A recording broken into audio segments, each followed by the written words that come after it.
Prayer is planning a rally at Crissy Field. And on Sunday, a group known as No to Marxism in America plans to rally at the Martin Luther King Jr. Civic Center Park in Berkeley. After violence broke out at a rally of white supremacists in Charlottesville, Virginia last weekend, several California lawmakers are worried that right-wing demonstrations could spark similar violence in the Bay Area, and they've expressed concern that law enforcement won't be able to control the events.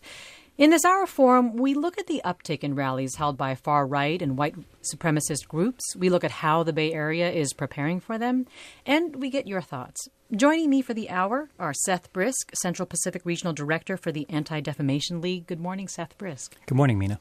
Also with us is Jim Dudley. He's retired Deputy Chief of Patrol at the San Francisco Police Department. He's also co-host of the podcast Policing Matters and a lecturer in criminal justice at San Francisco State University. Good morning, Jim Dudley. Good morning, Mina. Thanks for being here. And thanks also to John Sepulvado, host of KQED's The California Report, who's with us as well in studio. Good morning, John. Thank you, Mina. Let me start with you, if I could. Talk about some of these upcoming protests and what the status is right now of the request by lawmakers for the National Park Service to deny a permit for the protest that's planned at Crissy Field next Saturday. Well, the National Park Service could deny a final permit to the organizers of this based on the previous protests that I've covered at National Park Services and other federal lands. I don't know what the basis of it's going to be if they were to deny it. But what we do know is that there is a lot of opposition from the State House. We had, new Assembly member Scott Wiener, for example, really come out strong against this. We saw Mayor Ed Lee this week in San Francisco come out against this. Nancy Pelosi, the Democratic leader in the House, come out against this on down. And it's not just here. It's in other cities as well. So while there is not, there could be a protest of some sort that is not necessarily white nationalist, but is hard right in Mountain View and in Venice Beach this weekend. We know that there's another protest scheduled that is very, very hard right and is going to attract, while it might not be white supremacist on paper, it will attract white supremacists. That's going to be in Southern California. It's going to feature a speaker named Baked Alaska, who's a leader in these groups.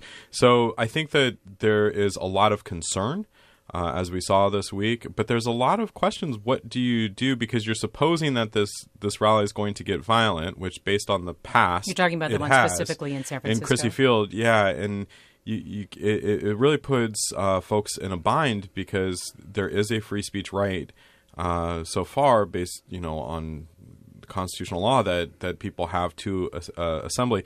The other thing here that is of great concern is when you assemble on federal land because of a 2010 law passed by Congress, you can open carry. So there will, and Patriot Prayer has brought in guns to other rallies in the Pacific Northwest and the West Coast where it's allowed. So that's something to be on the mind, that not only are these views going to be very hard for many to stomach, and not only are you going to have people from out of town who might not understand the cultural norms of San Francisco, but they're going to have guns on top of it. Yes, the fact that they will have firearms, Jim Dudley, you were head of patrol. You were one of those people when you worked at the San Francisco Police Department that had to come up with the plan to deal with protests. Have you dealt with protests where people would be allowed to bring firearms? No, never in San Francisco. I mean, it is different on the federal property.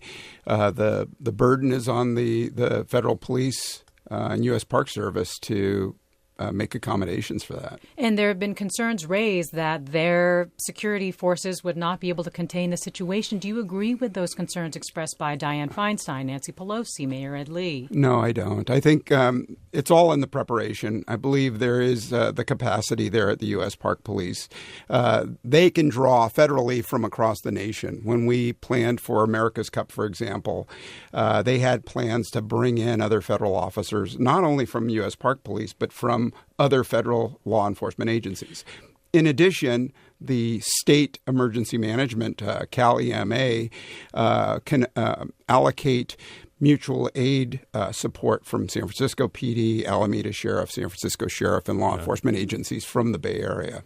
Well, Seth Brysk, you are encouraging people to stay away, even people who might want to counter-protest the Patriot Prayer rally. Is part of that because of this concern about the ability to bring weapons, firearms? That's right. There is a concern about the violence. I mean, this group, which I would actually characterize as alt-light, not alt-right. And what does that mean? So that means this was originated as a derisive term that the alt-right came up with to describe some of these other groups. In other words, they felt that they weren't sufficiently hardcore enough in their beliefs. And you hear some disavowal on the part of the leadership of Patriot Prayer, other groups like them, for expressions of white supremacy. But nevertheless, they still hold some deeply bigoted views, especially when it comes to things like immigrants, women, and the like. So there are ways in which they still have some of those views, and they still will garner the support of people who are within the alt-right. Well, let's pause for a moment and hear from the blogger Joey Gibson, who is organizing next Saturday's event. What is Patriot Prayer? Is it a white supremacist group? Is it a white nationalist group? Is it a racist group? No, it is not. Absolutely not. And again, like I said last night, I'm not white. I'm a person of color. Okay, so I don't believe in white supremacy. Otherwise, I'd have to punch myself. What I'm trying to do is I'm trying to bring people together who believe in freedom, believe in love, okay, believe in peace, and believe in free speech. That was Joey Gibson, the blogger who's organizing the Crissy Field rally on August 26th. He's with Patriot Prayer, and he was saying that on a Facebook Live post earlier this week. John Sepulvado? There are two things that struck out at me right away. First of all, this idea that you have to punch your enemies. He talks about it in reference to himself, but that is something that such a common thread when you're either dealing with hard right groups who aren't white supremacists, as you were saying, the so-called alt-right, or if you're dealing with white nationalists, this idea that enemies need to be confronted, and that's something that people need to consider. This is their mentality going into this free speech rally. That's the first thing. Very quickly, the second thing is that this idea of, well, they're different gradients of hard. At the end of the day, Joey Gibson and his group, along with some others until recently, the Three Percenters and the Oath Keepers, regardless of whether they claimed to be white nationalists or not, they showed up at every white nationalist event and made sure that the people had a quote-unquote space to speak. And that is really, really important. At some point, it's not enough to say, well, I'm not really part of them. I'm just here for free speech. If your friends are fools, at some point you begin looking like a fool yourself. That's right. So Seth Brysk, this association, is that what you're saying is enough to warrant, say, denying a final permit to this group?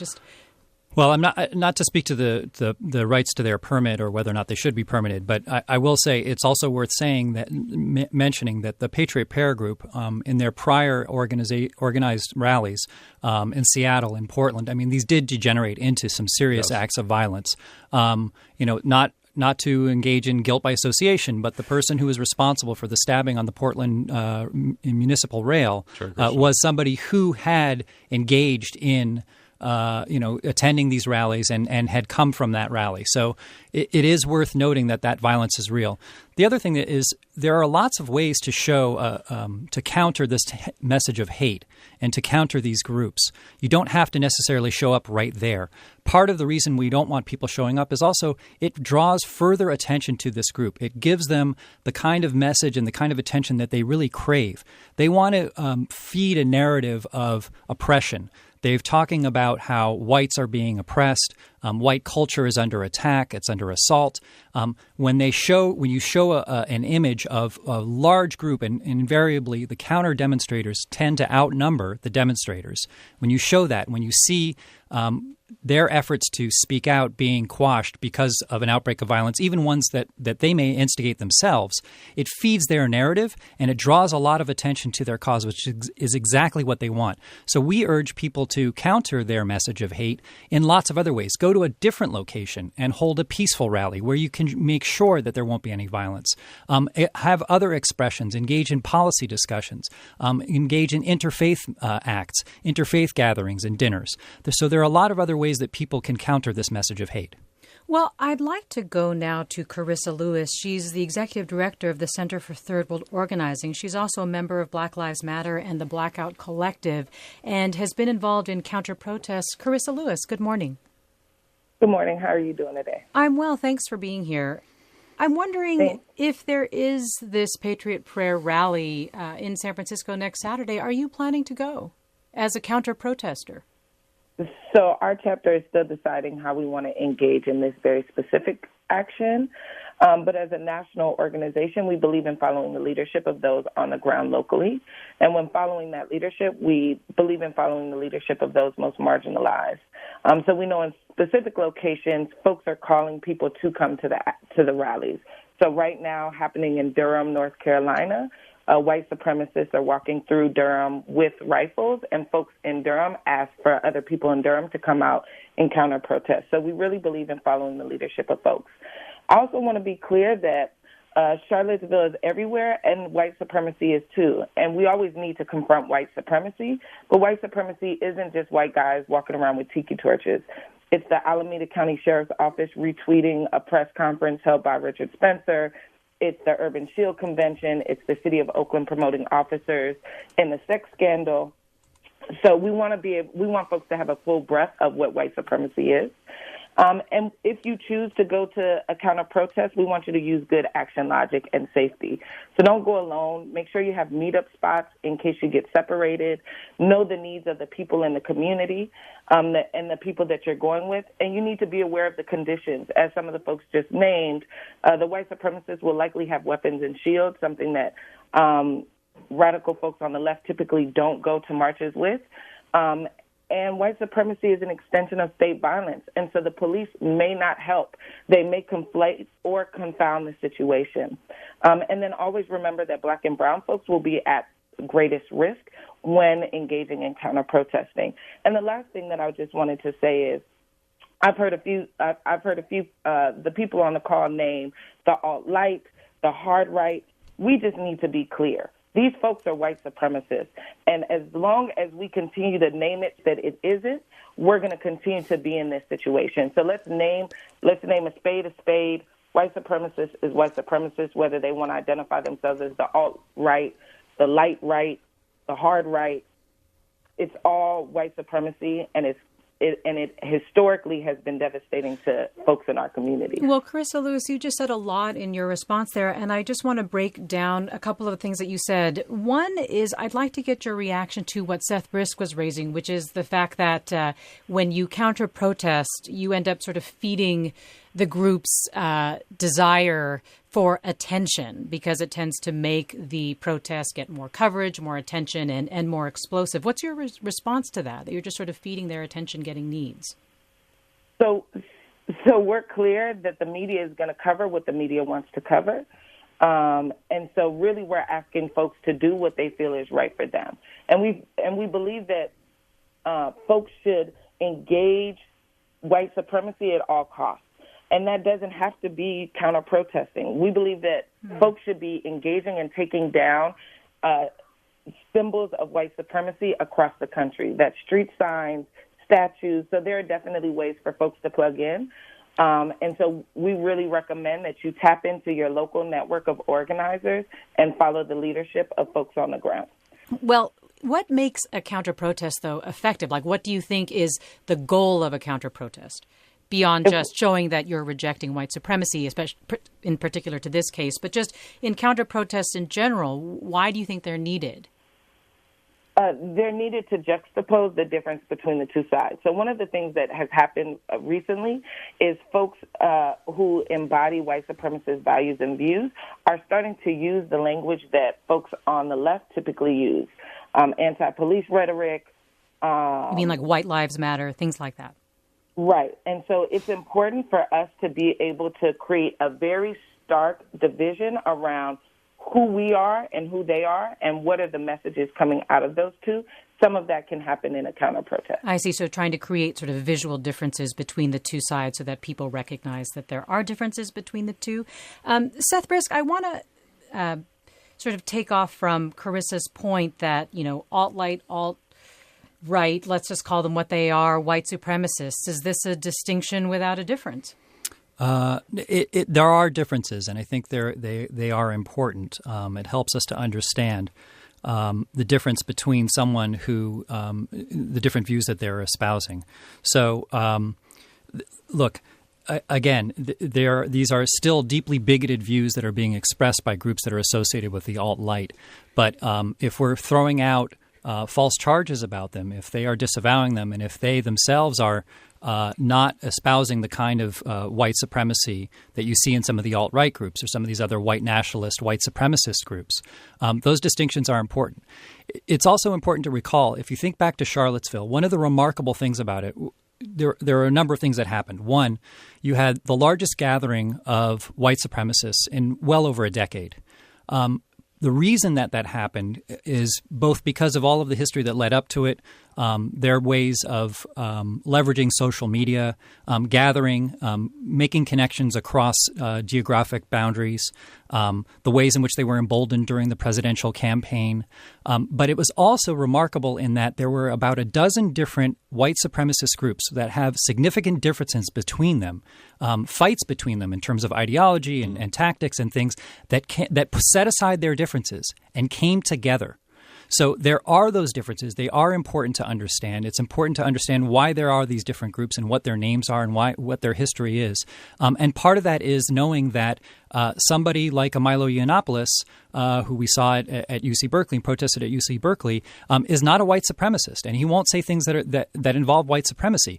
However, he will engage in misogynistic tactics. He will engage in bullying. He will engage in racist rhetoric. He will engage in anti-immigrant rhetoric. So it's important to understand the differences of what's the underpinning of what he's saying, because if you want to have a discussion to challenge his ideas, particularly as they are increasing their efforts to recruit young people in America and increasingly trying to get their message across, we have to be able to specifically address the things that they're saying. But what's the significance to you of the fact that groups with different ideologies were able to put aside those differences and come together for this rally? It sounds like you were pointed to some bigger concern there. Well, it's a danger, as I said. It's a notion that while these groups are still, again, we should remember, they are very small in number, and even as they are growing, we should keep that in perspective. Remember that, again, in almost all of these interactions, they are vastly outnumbered by the number of counter-protesters, and they are, the vast majority of Americans, regardless of political affiliation, reject their racist views. But it is of concern that they are finding ways to coalesce, to come together, to set aside their differences, and to use the tools of the modern age to amplify their message. And again, Seth Brysk is with the Anti-Defamation League. John Sepulvado, you wanted to get in. Yeah, I got a bunch to jump in. So from Clarissa's point, it really seems to me that it's easy to understand her viewpoint because there is no difference from Milo Yiannopoulos or Nathan D'Amigo of Identity Europa. They both want white men in charge, and that's not her. And so I think she does bring up a point from a minority point of view. It is really important to recognize either equation of those. They're not in that picture. Now, the difference between a Milo Yiannopoulos and a Nathan D'Amigo is that Milo might be more focused on anti-Islamicism, which is rampant in this country, and that's not according to me, that's according to Pew and other people who monitor that. They might be focused on keeping the same essentially power structures together. They're really focused on gender. We see gender and the role of gender and what it means to be a man involved in all across the spectrum. And then the difference is Nathan D'Amigo just wants to create a white homeland and send everyone else who's not white out of the country. Which comes to the greater point that Seth was just making. We are seeing a unification of essentially ragtag groups that we have never seen before in this generation, and that's not according to me. That's according to Brian Levin, who is who is a criminal justice professor at CSU San Bernardino, and it's according to every expert I've spoken to. There is a real danger right now in the fact that these folks are not trying to sway the great majority. They're trying to create a generation of young leadership who are going to become policymakers and business leaders and artists who are going to influence culture so that 20, 40 years down from now, we live in a radically different world. Well, Jim Dudley, one of the other points that Karissa Lewis raised was about concerns about police handling of the situation. And all of us are familiar right now with the images of the Charlottesville rally where you saw police basically standing and behind them just mayhem, essentially, Sure. right? And it raised questions about whether or not police create spaces that allow for that. Do they do that, Jim Dudley? Well, they should. And again, They should because they're there to keep the peace. They're there to separate the dichotomy, the disparate groups. Once they allow that to happen, once they let these groups feel empowered, knowing that the police are not going to step in, that's when the mayhem begins. We saw it in Berkeley. We saw it in Berkeley a couple of times at the Milo appearance. We saw people emboldened in Charlottesville because they knew that the police were either given stand-down orders or they were told to be hands-off with protesters. I guess the question I'm raising, and I'm sorry, maybe in terms of using safe spaces, I just mean, are they more permissive of the violence at this point? Are we seeing that because otherwise the violence would be focused on them, right, for intervening? Well, I think, are they hesitant to intervene? I think the police are caught in the middle, and I think the rhetoric that they're hearing is do nothing wrong. So if they're not portrayed in the media as being between clashing protesters with riot sticks and helmets and things like that, there's that image of the military police, and I know the you mean caller, like these paramilitary groups that are there, or just that the police are militarized? Well, Urban Shield was mentioned, and Urban Shield is a great tool to prepare police to respond to multiple events, terrorism events, hazard materials events, demonstrations, and things like that. And to curtail that leaves police unprepared for things like we're going to see Saturday and Sunday. Well, we're going into the break right now, and we'll talk more about that afterward. Let me invite our listeners to join the conversation.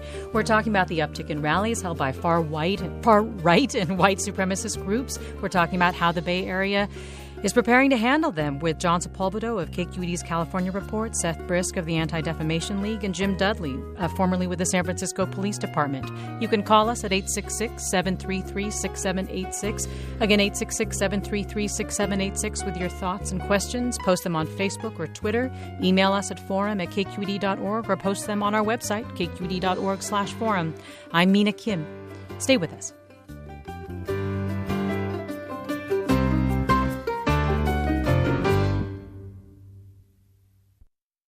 Welcome back to Forum. I'm Mina Kim. After violence broke out at a rally of white supremacists in Charlottesville, Virginia last weekend, several California lawmakers are worried that right-wing demonstrations could spark similar violence in the Bay Area, and they and others are expressing concern that law enforcement won't be able to control the situation. We're talking with Jim Dudley, retired Deputy Chief of Patrol at the San Francisco Police Department, who also co-hosts the podcast Policing Matters and is a lecturer in criminal justice at San Francisco State University. Also with Seth Brysk, he's Central Pacific Regional Director for the Anti-Defamation League. John Sepulvado is with us, host of KQED's The California Report. And for a little bit longer, we have Karissa Lewis, Executive Director of the Center for Third World Organizing.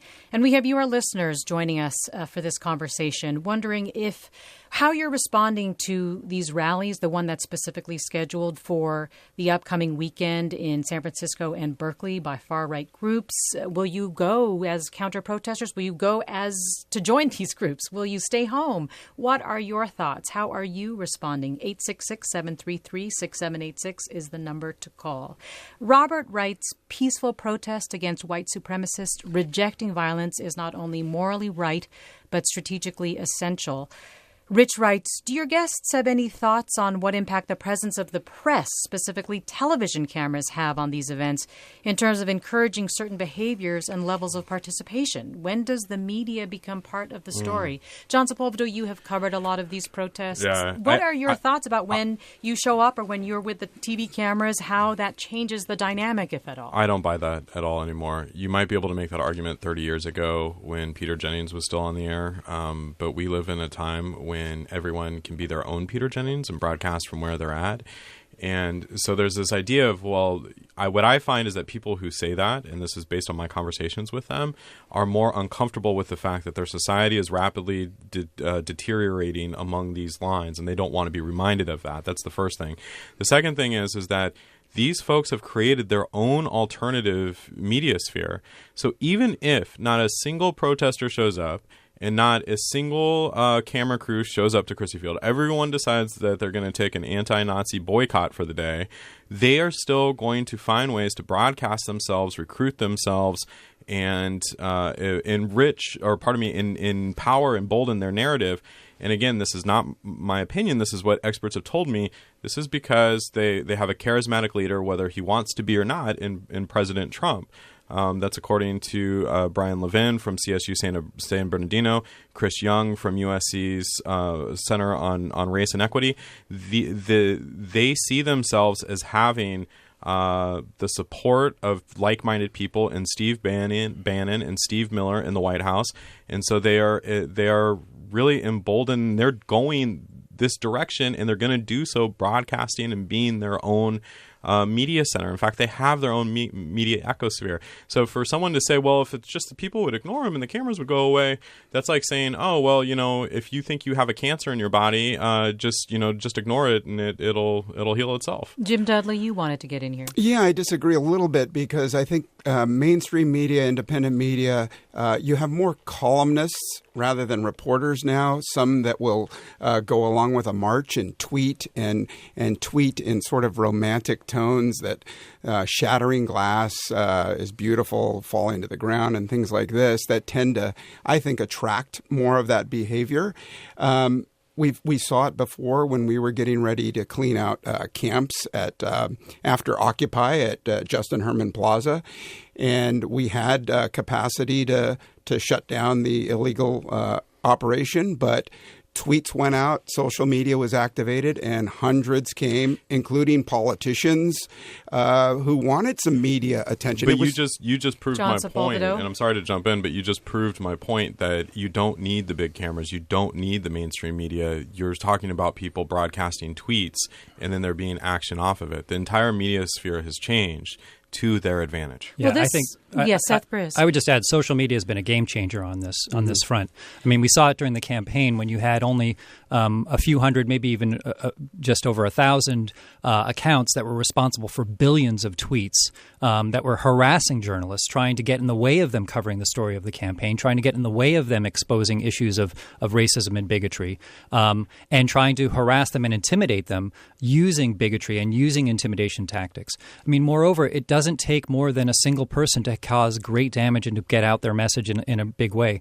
One example is earlier this year, there was a white supremacist who hacked into unsecured networks and was able to print out tens of thousands of messages of white supremacy, bigotry, anti-Semitism on through servers and through printers, even right here at UC Berkeley, that spit out this vile hatred that he was able to do from the comfort of his own home. So there is this sort of mega empowering of the individual in the age of the internet. And we've seen tech companies starting to do some soul searching around this. Actually, we saw Discord dropping a white supremacist chat group. We've seen PayPal and GoDaddy responding as well with regard to the Daily Stormer in terms of not allowing those websites to load on their platforms any longer. But I want to go to Karissa Lewis just because we only have her for a couple more minutes. And Karissa Lewis, a listener writes, stay away. That is the best response to these rallies. Do not pay them the attention they crave. Ignore them and have your own rallies at another time.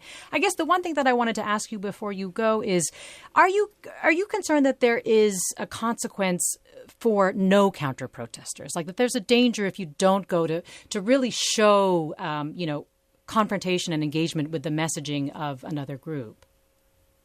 Well, we know that historically silence equates to consent, and so whether you're counter-protesting directly where folks are going to be holding white supremacy rallies, or you're engaging in a different tactic or a different location, we believe that we always need to confront white supremacy. And then I just wanted to also name that, y'all were talking a little bit about the police response. We see different responses. We saw a different response when we have Black Lives Matter protests and how the police engages to how the police engages white supremacists. We saw a different response in how the police engaged Standing Rock and the folks who were water protectors versus how they engage white supremacists and folks in Charlottesville. So we just we have to have some really honest reflections about what's happening and about the conditions that have persisted. This is not new. This is just a new iteration of the same thing that's been plaguing Black folks and communities of color since this land has been stolen from the indigenous peoples. Karissa Lewis is Executive Director of the Center for Third World Organizing. She's also a member of Black Lives Matter and the BlackOUT Collective. Thanks for staying on for as long as you did, Chris. I know you needed to get going, so appreciate it very much. Thank you. Jim, Dudley, Karissa raised some interesting points about coordination with the groups that are putting on the protest. And very quickly, isn't it true that there was significant coordination with police, with these white supremacist groups because they were the ones who had sought the permit to protest? Well, often in the planning stages, police try to get a liaison with the group that's going to protest to get routes, the amount of people, the time, the location, things like that. When they're stonewalled, or if they don't have any communication with leaders of the group, they're left to sort of figure it out for themselves. But do you think that contributes potentially turning a blind eye to violence? No, definitely not. They should never turn a blind eye to violence. They should never or being slow in responding. Abdicate their authority to police those events. Well, let's hear from Ruby in San Francisco. Hi, Ruby. Hi. Hi, what's your question? So it's a twofold question. One is, are there any organized counter-protests that are happening not at Crissy Field or the protest that's happening in Berkeley as well that have been officially organized? And then my second question is, it seems like a lot of these white supremacist, alt-right, whatever you want to call them, organizations have kind of copied the successes of Black Lives Matter protests and those those giant documented protests. So I was wondering if there's any way to combat that, them kind of using the same strategies that have been adopted by Black Lives Matter movement. Okay, thanks, Ruby. Seth Brysk. Yeah, I was going to say, I know of a number of houses of worship that are organizing interfaith gatherings, both in advance of and maybe even during the time of the rally. Synagogues and churches that are doing that. I know in the South Bay there's an interfaith group that's organizing a walk this Saturday that's going to be taking place. I had heard that there might be some discussion about gathering in and around Civic Center Plaza for a peaceful demonstration, which again would be far removed. And I think that's really, that would be exactly the kind of message we want to deliver. Look, the narrative of these groups is their speech is being threatened. White culture is under assault. Their numbers are growing. Now, if they show up and there's a few dozen people across Crissy Field, which will even, starkly demonstrate just how small their numbers are and how their message does not resonate, and there is nobody there to meet them, that dispels their narrative completely. They're not being under assault. They are allowed to say whatever they want, even if it is racist garbage, and they're not being silenced. So their numbers are not growing, and they are the small group on the fringe that they really are. And that's the kind of message that we want to deliver. And the press, of course, will cover that, but it will show it for exactly what it is.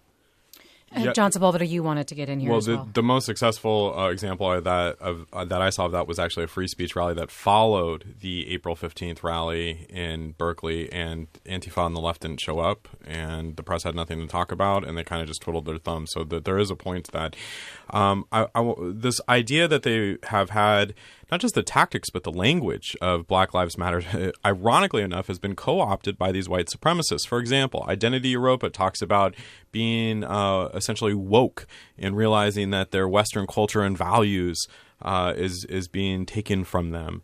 And I did just a sentence about who Identity Europa Identity Europa is a California-based white supremacist group that wants to create a separate white homeland. And you interviewed a key leader in that group. Yes, when you mentioned D'Amigo earlier. Yes, Nathan D'Amigo, the leader of that.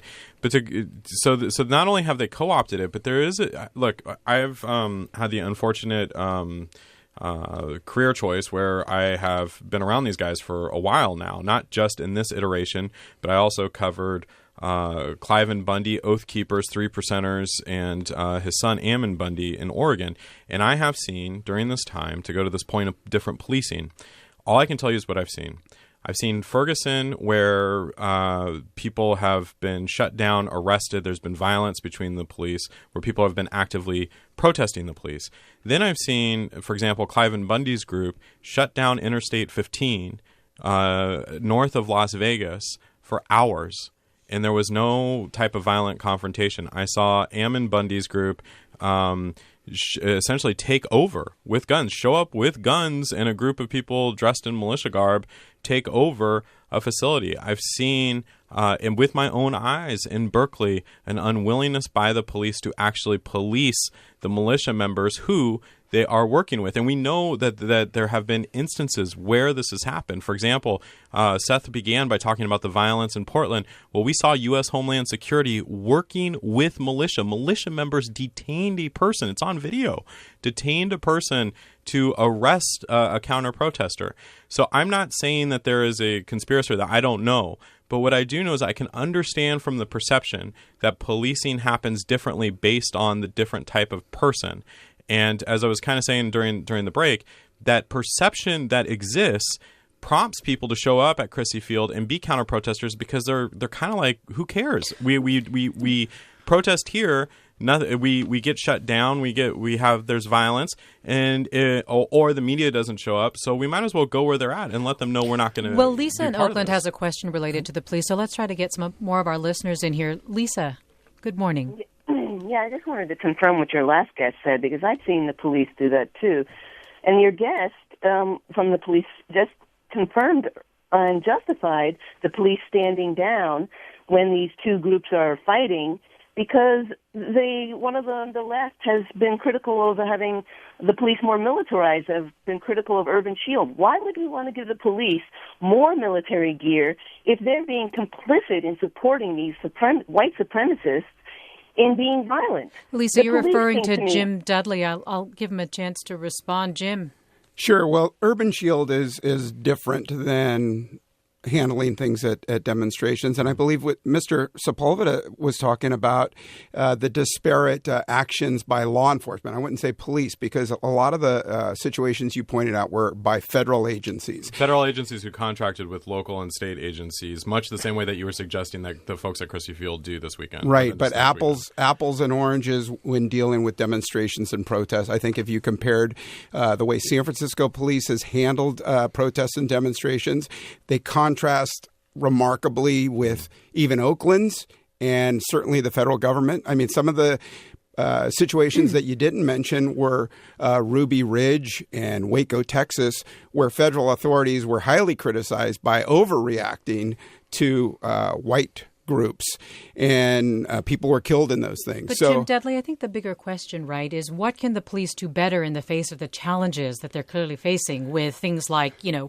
armed protests, paramilitary folks coming to them, and just the intense heat of the issues that are being brought out in these protests. Right? Yeah. I mean, this is feels like new terrain. Right. But we've got to get on the same page. And the policing in San Francisco has to be the same as in Boston, as in New York, as in New Orleans, as in Chicago. And it's not. You have different people planning. You have different rules of engagement. You have pressure from politicians.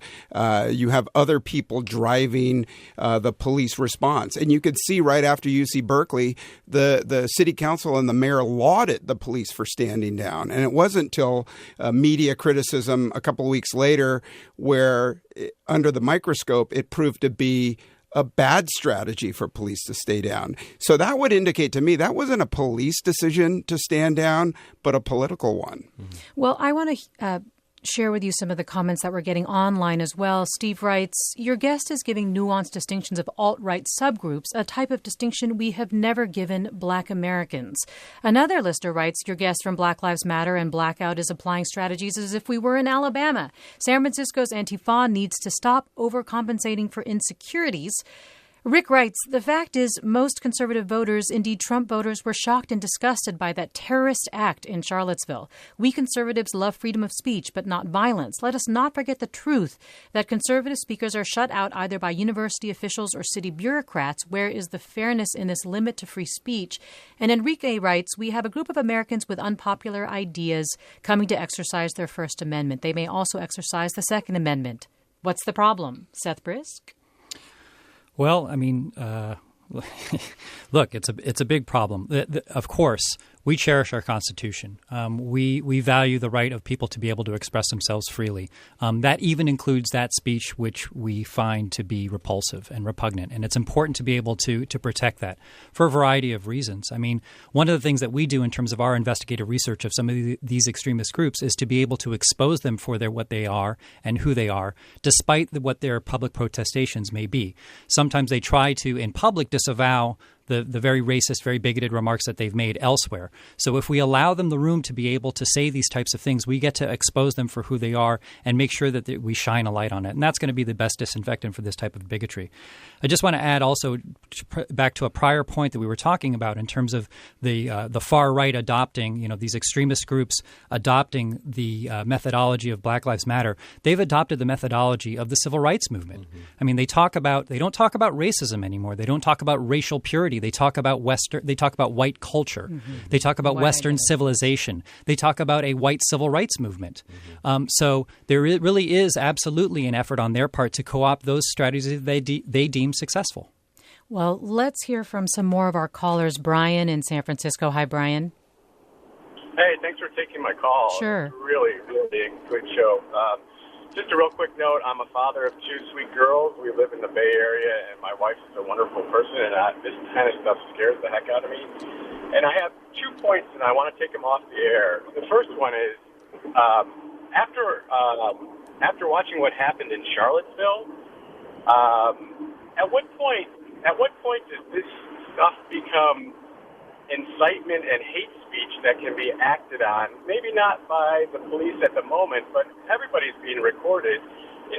Don't we have laws about hate speech and about incitement? And I believe those, where do we stand on being able to say, hey, this guy's videotaped spewing this hatred, he just punched some guy in the face, let's arrest him for that. And my second question is, I watched some of the video on the Berkeley demonstrations, and I was horrified. I can't believe that these people are allowed to wear helmets and masks and bring bats. And I looked to, and I don't know if this is accurate, but I looked to Germany when they handle riots, and my understanding, and it could be incorrect, is that you're not allowed to bring helmets. You're not allowed to bring shields. You're not allowed to mask your face. That's illegal. So can somebody help quell my fear and tell me that there's some laws out there that can, one, stop the hate speech at the point, and two, why are they allowed to bring all these weapons? Well, Brian, you're asking good and big questions. We know even the American Civil Liberties Union is struggling with this question, and they told the Wall Street Journal that they would no longer, represent groups that bring weaponry and firearms to their protests. And we have several questions, too, from our listeners about, the National Park Service and allowing people to carry weapons. Marjorie says, does the open carry law prohibit the National Park Service from establishing reasonable time, place, and manner requirements for permit approval? Can't the National Park Service make any permit for a large-scale gathering contingent upon no weapons being carried within the gathering? And Diane writes, California is not an open carry state. If the white supremacists show up armed, which they likely will, why can't they be arrested? Jim Dudley. No, I agree with that caller's opinion, and I believe that any agency hosting an event should be able to say, hey, give me the tiki torch, here's a candle. Give me a tiki torch, here's a candle. As far as the First and Second Amendment clash, your freedom of speech versus your right to bear arms, we saw in Charlottesville the judge sided with the Second Amendment and the First Amendment. We saw the ACLU fighting on behalf of the permit applicant. So there is no hate speech violation of the penal code unless you threaten somebody's life. Then you hit penal code violations where officers can take action. But as far as what the actual speech is, I think that's why the judges are saying we're going to allow it. We're not going to base your version on against somebody else's. But I think there's a bigger question here, John Sepulvado, too, about state law, whether there's any applicability of state law. So it's my understanding that there is not first of all, it's a federal space, so the federal government takes the lead on it, and federal law supersedes state law. That's the first part about the guns. The second part is this idea of anti-masking. This is a really good point. Germany does have what's called an anti-masking law. So does England, Ireland in certain areas where there was a large group of people who often fought over ethnic tensions, religious tensions. California does not have an anti-masking law, and Jim would know better than I would. But one of the things that I have heard is that police experts and safety experts want to see an anti-masking law happen because that would keep some of these people from showing up in the first place. Right. Can I just... Yes, Seth Brysk. I was just going to add that ADL is very proud to have actually drafted the model anti-masking laws that are in effect in several states in the United States. But Jim's right that they're not in effect in the state of California. John, yes. I'm sorry. John is correct about that. But that will not necessarily address the notion of people coming with helmets or people coming with other types of weaponry that they might want to use. The other thing I wanted to comment on is this notion of hate speech. It's not a term of art. It's not a legal concept, right? It's something that we use subjectively to describe that speech which we find to be offensive. So when people talk about hate speech, that's not – sometimes people misinterpret that as saying, oh, well, that must be illegal. It's not. People are allowed under our Constitution to freely express themselves, and that includes bigoted points of view. That includes offensive points of view. And people need to remember that. It's only that speech which directly will lead to violence. There is a very narrow definition. That's the time when law enforcement can step in. And Jim Dudley, you wanted to quickly jump in. Yeah, just the masking law that in the commission of a crime, yes, it is a violation and it can be an enhancement. If I can this other question of videos, I think needs to be addressed. These people are filming themselves. What we found in other cases, especially other federal cases, and what we saw, for example, when the Bundys were prosecuted, was that these videos are often not admitted. These videos, for one reason or another, because the federal law is so old on digital distribution, that these videos, for a whole host of we had videos. There were videos of people doing awful, horrible, illegal things, but they cannot be brought into a courtroom. Often, if there's a good attorney involved, which you can be sure that there is, because while this group may be small, they have a lot of money, they have a lot of support to be able to hire the attorneys needed to make sure that their rights are asserted. So the videos, just because we see it on YouTube, doesn't mean they end up in a courtroom. Well, Dave writes, what about the costs to the city of these protests? People from huge. Other parts of the country come to our city with the intent of creating violence, and we are forced to spend hundreds of thousands of dollars to protect them. Without limit, shouldn't we be able to protect our budgets and spend money in better ways?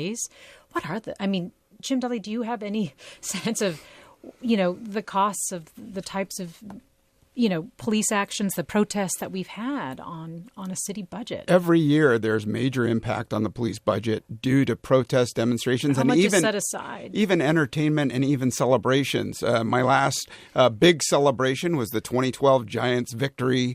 Let's burn all our garbage cans in the middle of Mission Street for 16 blocks. But as a former member of the police department, how much tends to be set aside, for things like this? I couldn't tell you what the percentage is, but when you have something large like the World Series celebration citywide, you are activating at least 300 officers. Well, let me try to get one last call in. Paul from San Francisco. Hi, Paul. Yeah, hi. Great show. Thank you. I think mine is a comment as much as a question, and I really appreciate the reinforcement that we can't support the alt-right's memes and myths about liberal suppression of their rights. What I am wondering or curious about is why there has not been a concerted effort from the Board of Supervisors, the mayors, and the leaders of the various groups to host a counter rally at Civic Center, which I think someone mentioned earlier as an idea. So you're talking about elected officials getting involved at the city level. Is that what you're saying? at this short time, the only way to make things work is everyone works together. And if there is as a government official or as an individual who happens to hold office, they're not shy about attending at rallies. Well, let me put that to Seth Brysk in the seconds we have left. Seth Brysk. Well, the one thing I can tell you is that actually this morning breaking news is that ADL worked with the United States Conference of Mayors to put together a compact, a 10-point compact, where mayors committed themselves to standing up to this type of racism and this type of extremism through a whole host of issues, through effective law enforcement, training for law enforcement, educational programs and anti-bias and diversity trainings, and the like. So there is that effort that's afoot. Well, Jay writes, take a page from Germany, show up in clown suits, and clown those fools. And we'll leave you with that thought for this first hour of Friday Forum. Thank you, Seth Brysk of the Anti-Defamation League, for joining us. Jim Dudley, former retired Deputy Chief of Patrol at the San Francisco Police Department. And, of course, our own John Sepulvado for being with us. And thanks to our listeners for their thoughts and insights. I'm Mina. Another hour of Forum is next. Stay with us.